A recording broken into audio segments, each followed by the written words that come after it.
Welcome back to Marcus's Movie Reviews. This week we watched Indie Game the Movie, which I'm very happy about because I have been meaning to watch this movie for ages, and I was so happy that SourceFed decided to pick it. I don't normally like documentaries because most of them are just so depressing, but this one did not send my soul spiraling into a spiral of despair, so that's great. Video games are always a fun thing to talk about, and it was interesting to see on the documentary these things. You already know about these games. Like, a lot of times documentaries are trying to bring light to something that not many people know about, but like, you already know about these games, and it's trying to reveal the process behind making those games, and it's very interesting.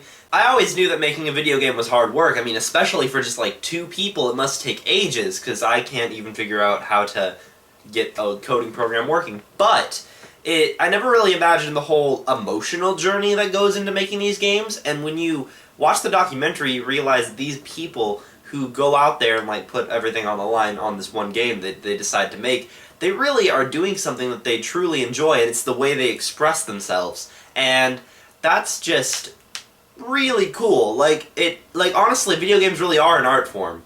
They're an interactive art form, and it's trying to convey something to you that the maker of the video game wants to tell you, or a feeling that the maker of the video game wants to share. And this movie does a really good job of making you realize that. Sometimes it kind of seemed like Staring at Walls, the movie. Because every programmer they interviewed had a shot of them sitting in a chair, pondering life and staring at a wall. Did anybody else notice that? All jokes aside, it really was a good movie. I really started liking all of the programmers they were interviewing, and I got behind them in their journeys. The guy who did Fez, I felt really sorry for him when the guy he needed to sign his contract in order for him to display Fez at a convention never signed it because of mind games or whatever. I think that's totally a douchebag move thing to do, and, you know, I'm imagining the guy's already getting a settlement. I think they mentioned that he's getting a settlement, and it's like, just be a nice guy. I mean, nah. People are annoying.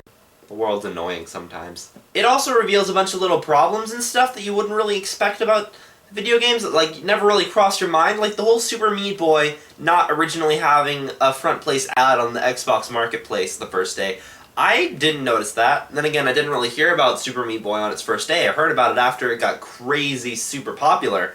But, I didn't imagine that. Like, I don't think anybody noticed it, and it's like these tiny little blips of the video game's life that the programmers and the developers and the creators really pay attention to, that super affect how well things work out for them, that we don't even consider. It just flies right over our head, and it's just interesting to think about it like that. I'd recommend this movie to just about anybody. I mean, it's not just a video gamer movie.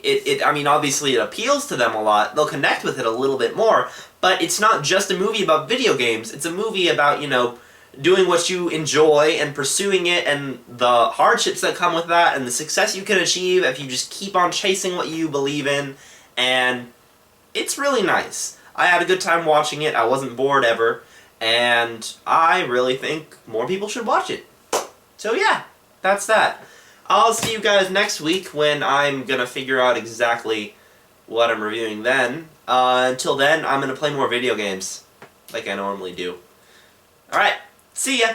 Sony Computer Entertainment presents Little Asian Children. That's what they present, Little Asian Children.